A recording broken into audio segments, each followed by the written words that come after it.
So Congressman Eric Swalwell announcing he's resigning from the House ahead of a possible expulsion vote.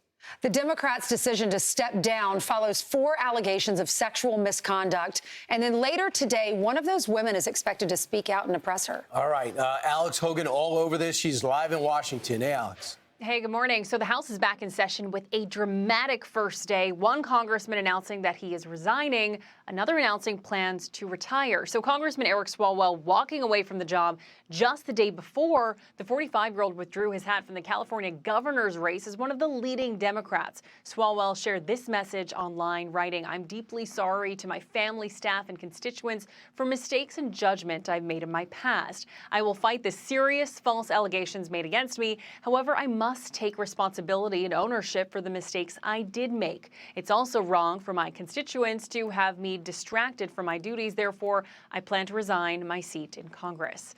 Swalwell faces allegations of sexual assault and sexual misconduct from several women, including a former staffer. And the House Ethics Committee announced it is launching an investigation. People who are in positions of power and authority over others need to be held accountable when they take advantage of that position. And frankly, I'm glad that he'll be gone. What surprises me is how these guys keep doing this over and over. He's not the first, and he probably won't be the last. He has serious criminal problems on his hand, and I do think that he might end up in jail. Not only did I receive forensic reporting showing that, that infamous video of him in the hotel room was indeed him. It was not AI generated. But I'm also being told that, more stuff is going to be dropping in the next 24 hours. And then also potentially the individual that recorded that video in that hotel room, Jesse, was a female and she was underage. And amid bipartisan demands that he step down, Congressman Tony Gonzales says he'll leave Congress early. The third-term Republican lawmaker is accused of having a coercive sexual relationship with a staff member who later killed herself. The House Ethics Committee formally launched an investigation into Gonzalez last month. And Gonzalez shared this online, saying there is a season for everything and God has a plan for us all. When Congress returns tomorrow, meaning today, I will file my retirement from office. He said it has been my privilege to serve the great people of Texas. So it's not officially clear yet when Gonzalez or Swalwell will officially leave Congress, despite making these announcements just yesterday. Guys, back to you. Wow, that moved quick. Alex, thanks so much. I think it's because one of the reasons is it's just not one person. Yeah, there's 4. And there's more. There's 4, and there's pictures, and I'm sure, and there's stuff that made him say this is going to get worse if I stick around. Well, Congresswoman Anna Paulina Luna, who was the one who was calling for him to step down from Congress, he actually ended up doing that, and so did Tony Gonzales, because they were going to be expelled as early as probably this week, most likely. But she said he might end up in jail because there are claims that there's this underage girl, might be this underage girl, who was videotaping him in a hotel room, I believe with another woman. And the young girl who was videotaping, she says, might have been underage. So there is going to be an investigation, an ethics investigation, and a criminal investigation. Well, that's definitely going to be a criminal investigation. And then you layer on that, well, the alleged minor is statutory, but then you have people that couldn't consent because they're saying that they were drunk. And so that's the thing. Now, he's saying, look, I'm basically confessing to the ones that I feel like were consensual relationship. That's why I'm resigning. I cheated on my wife. I dishonored my family, dishonored the office. But I'm not going to confess to the legal charges of that I raped someone. So he said he's going to fight those charges. So you have the 4 women who said that there was sexual misconduct.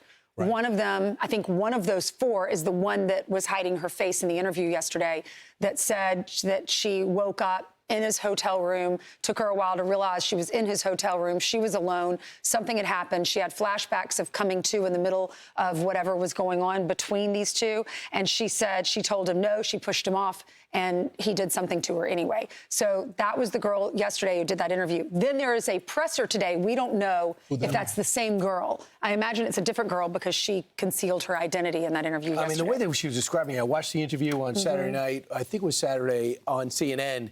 The way she's describing it, it sounds like somebody, like how people describe what happens when you're drugged, when they put something in your drink. She doesn't say that, but it seems like when she says she's blacked out the way she did and had it 2 separate times. But the thing about Congressman Eric Swalwell is what he's experiencing right now. he was aggressively going after every Republican possible. The only reason you know his name is because he stapled himself to Donald Trump, the Kavanaugh situation, and so much more. That's how he, just like Gavin Newsom, got notoriety. They wanted to be the guy who talked about the Russia collusion, all the so-called controversies with Trump. And that's how he raised his profile. Nobody knew him in California. They didn't know him in his district. He never held statewide office, but yet all the powers in the Democratic Party were pushing him to be the next governor. Remember Eric Swalwell when he said this? For Brett Kavanaugh's sake, if he is innocent, I hope tomorrow he opens his statement and says, you know what, bring in all the victims. It's really focus on like serious, violent, sexual. Those three. If you like throw the book at those three. Don't wear masks in our community. You're terrorizing women. Real men don't terrorize women.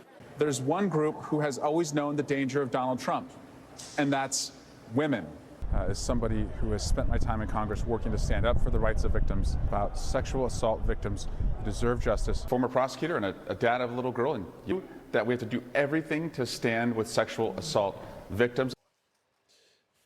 This is the most damning part of all of this, is that with Swalwell, obviously, we believe that innocent until proven guilty, there's a legal process to go through. But he doesn't believe that. His words for past allegations against other people, he had a certain standard. And it's going to be very hard to escape the words that he used for others for his situation. So you got Congresswoman Sheila McCormick, who looks like she's going to be heading towards the exit now for ethics violations when it comes to COVID-19 funds to the tune of $5 million. They're going to look to toss her out. Then you got Congressman Gonzalez over in Texas. They'll look like he has said, I'm out. So what's going to happen to that seat? Right. Well, they're going to have a special election even before the election in November. There was already a runoff that was going on in Texas. He withdrew from the runoff already and said that he wasn't going to seek re-election. So this was already, he was already going to retire. Now he's moving up the retirement because the Swalwell controversy. It's just that's a tough area, right? It's San Antonio. He represents South Texas, yeah. Right on the border. Well, Swalwell has a wife and he has 3 children. Devastating. Meanwhile, and there's that along with everything else going on in Congress as they come back to work today. Be sure to like and subscribe for all the Fox News latest on YouTube and catch full shows streaming now on Fox One.